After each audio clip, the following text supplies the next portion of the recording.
Hi everyone, this is our channel Around My Story. Please like, share and subscribe. Most people I saw hated and cursed at me, and some treated me more kindly and gently than usual. It was very confusing, to be honest. I didn't know the reason for people's animosity towards me, but I thought perhaps it had something to do with my mother. Before telling my story, let me introduce myself. My name is Maria. I lived in a poor neighborhood fraught with drugs and death. People who lived there were mostly losers. Growing up, people have always looked at me with disdain, for no good reason. People ostracized me. I had no friends, no one to speak to. When I would return home, I'd ask my mother why people didn't like me. She wouldn't answer. She'd just cry and smile sadly. She would often tell me to ignore people's looks. But how can I ignore the looks of everyone around me? It was the biggest mystery in my life. I didn't know if my father was alive or not. The only thing I knew about my father was how he looked, from a picture on our wall. And if I asked about him, my mother would only tell me that he traveled, and he never came back, that she didn't know anything about him, almost as if he were dead. But I suspected that she wasn't telling me the whole truth, and I thought people in our neighborhood knew something I didn't. Perhaps that was the reason they hated me so much. Aside from this problem, I was a clever girl at school. I dreamed of having a good position in life to make my mother proud of me. One day, as I was returning home from school, I felt that someone was following me. I turned around once, but saw no one. The second time I turned around, I saw a man. He was wearing a mask. I was afraid, and I ran home to my mother. She was worried, and she just hugged me. It happened a lot after that. It seemed like everywhere I went, that man just happened to be there. I spent a lot of time thinking about it, who that man could be. Eventually, I graduated and got a job with a well-known company. We left our poor neighborhood and rented a flat in a good area. I had almost forgotten about the mystery man who used to follow me often. Then, one day, a poor man came into my office. He handed me an envelope. Smiling, he told me to say hello to Isabella, then disappeared, leaving me with even more questions. Who was he, and how did he know my mother? I returned home, told her about this man, and showed her the envelope. She looked worried and asked me to quickly open it for her. When I did, I found something unexpected.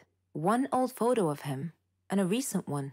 I didn't know it then, but that man was my father, and all I did was walk away. I curiously began reading the letter. It said, "Dear Maria, I am sorry for everything. Sorry for the suffering I caused you and your mother. Sorry for not being there with you as you grew up. I hope that you can both forgive me. Please tell Isabella that I never forgot about her, or you. I love you two so much." I looked at my mother. She was holding the photographs and crying quietly. So the mystery man who had often followed me home had actually been my father, watching me from afar.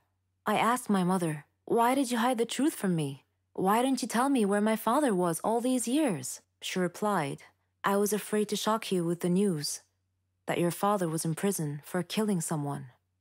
And I gasped, "Killing someone?" Of course, you are asking, why am I hiding my face? This is the answer. I am Emma, 17 years old, or as they are calling me, the monster, because of my strange appearance that makes everyone afraid of me. But if they give themselves one moment to think, they will find that they are wrong.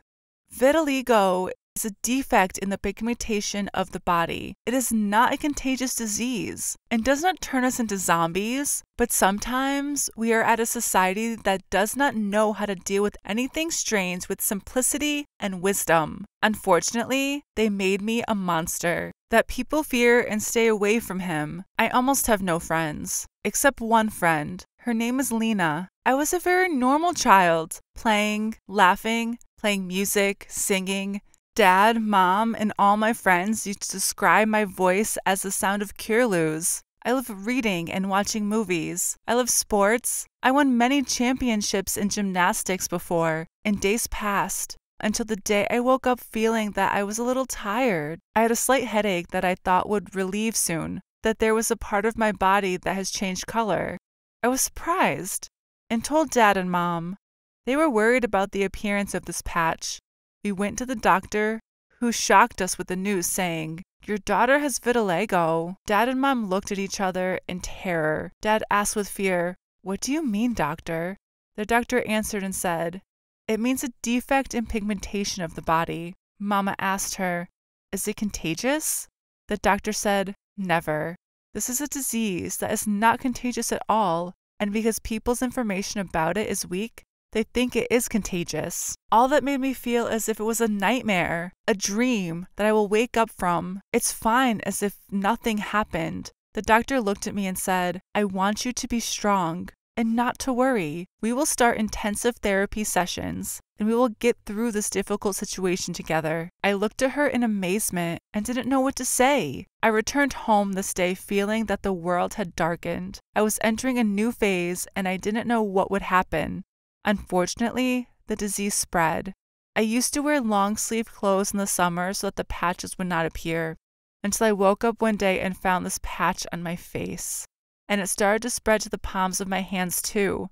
My friends started noticing and were surprised by my appearance. And I tried to tell them that it's just a defect in my color, but almost all of them agreed that they would stay away from me. My circle of friends began to shrink. They began to fear me and loathe touching me. Even their little brothers became afraid to play with me. Even one of them looked at me and screamed, saying, "A monster! You're a monster!" That day I returned home hating all of life, hating myself and my existence, and the circumstances that made me have this disease. And I kept looking at the sky and saying I wanted to get rid of my life that had turned into hell. I retired from everyone. I didn't sing or play music anymore. Almost all the time I was distracted by TV. Dad and Mom tried to help me change my point of view, but I was so miserable. I'll be miserable until the last day of my life. But sometimes life gives you a second chance. It puts you on a difficult test, testing your endurance, and then it gives you a chance. Whether you take the chance and succeed, or it fails and lives isolated, and this chance came by a strange accident. Lena was the only one who was by my side and didn't leave me for one moment. She tried very hard to get me out of my condition. She used to come to sit next to me, and maybe we wouldn't talk at all, but I felt her presence, really safe for me, until one day she came and her eyes were shining, telling me, "I have a surprise for you." I looked at her with indifference, and I said with terrible misery, "There is nothing that surprises me anymore." But say, she told me, there were auditions for the new talent show, and she registered my name. I looked at her and was shocked, and I told her, "Are you crazy, Lena? I almost forgot how to sing." Lena enthusiastically told me, "So that the time has to come to remember it. We must now send a record of your voice, so they can hear it, and if they like your voice, you will participate in the competition." I was refusing. Lena was enthusiastically convincing me. After a lot of persuasion, I surrendered to her enthusiasm and grabbed the mobile. I hesitated at first, but Lena looked at me and made me cheer up and sing. Lena gasped first. I sang and I was amazed how my voice was developed. I sang a sad song and literally every word came out of my heart.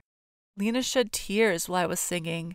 And as soon as I finished, I found her hugging me tightly and telling me, "It's amazing. Your voice became sweeter." I smiled at first and said, "Are you serious, Lena?" Lena excitedly said, "You will dazzle them, and I will remind you." She sent the record, and they sent a mail that they will announce the results within 72 hours. I spent the 3 days in tension, scared, tense, excited, and I had 1,000 feelings together until I found my mobile phone ringing. It was Lena's number. I rushed to it and answered. Her voice wasn't good. She answered saying, "Emma, I have bad news for you. I want you to calm down." I freaked out and I felt I was lost in this competition. I found her voice turning crazy as she said, "You are accepted in the competition." I was literally screaming with so much joy. Dad and Mom entered. I told them what happened. They also were jumping with joy too. For the first time, I felt that I could do something, change people's opinion. And I decided to do a surprise. On that day, the date of the competition has been set. The program will be broadcast live. We went to the studio. There were many people. They all had very nice voices. I was so scared. How will I beat this sweet girl? Or this handsome boy? Oh, I forgot to tell you. I was wearing a hoodie and a mask. Just my eyes were appearing. Everyone was looking at me in astonishment, as if they were asking, who was this mysterious person? I was trying to stay calm and hold on until it was my turn. Lena was excited and didn't stop talking at all as long as we were sitting. Mom and Dad were encouraging me with all their might. After a while, the programmer called me, and I stood in the corridor that leads to the showroom in front of the committee. People shook applause to the person before me as he dazzles the committee. At this moment, I wanted to go back to the house again, but suddenly, Lena called me and said, "Emma." She put her hand on my heart and said, "Believe in yourself and your heart. As I believe in you and your heart." I felt as if this world injected a very strange force into me. The idea that someone believes in you and trusts you can do the impossible. They called my name. I took a very strong breath and entered. A lot of light, a much larger audience, and the members of the committee were sitting in front of me. As soon as they saw me, they were surprised. One of them said, "What is your name?" I said, "I am Emma." Another one asked, "How old are you?" I told them, "I am 15. The third one asked, "Why are you covering your face?" I said, "I have my own reasons." He smiled and said, "Come on, take the microphone."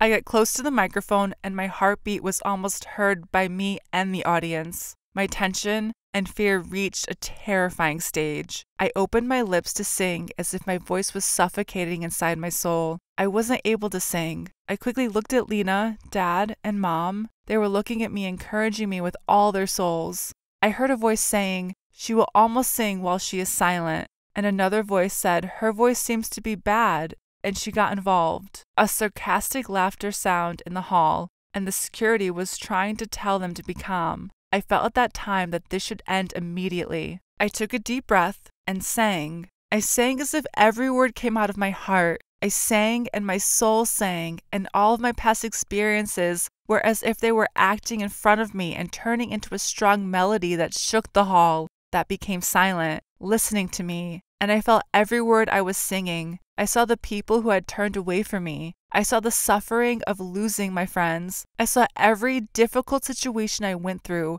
and my tears fell while singing. I didn't feel anything except that the hall was shaking with clapping. I opened my eyes and saw people standing and clapping. I couldn't believe what was happening. I looked at Lena and my parents. They were clapping with enthusiasm and joy. The jury smiled at me, and one of them told the audience to calm for a few seconds. And he said, "Your voice entered our hearts, Emma. Your voice touched inside and made us all enjoy every word you said. I applaud you very much that you inspired us." I raised my hand and asked for permission to speak. He referred to me to talk. I grabbed the microphone and said, "I would like to surprise you. I don't know what the reaction will be, but you gave me the courage to do what is going to happen now." I took off the hoodie and the mask and took off my gloves I was wearing and said into the microphone, "I am Emma. I am a vitiligo patient. They called me a monster because of my appearance, and this thing bothered me a lot, and I became far away from people."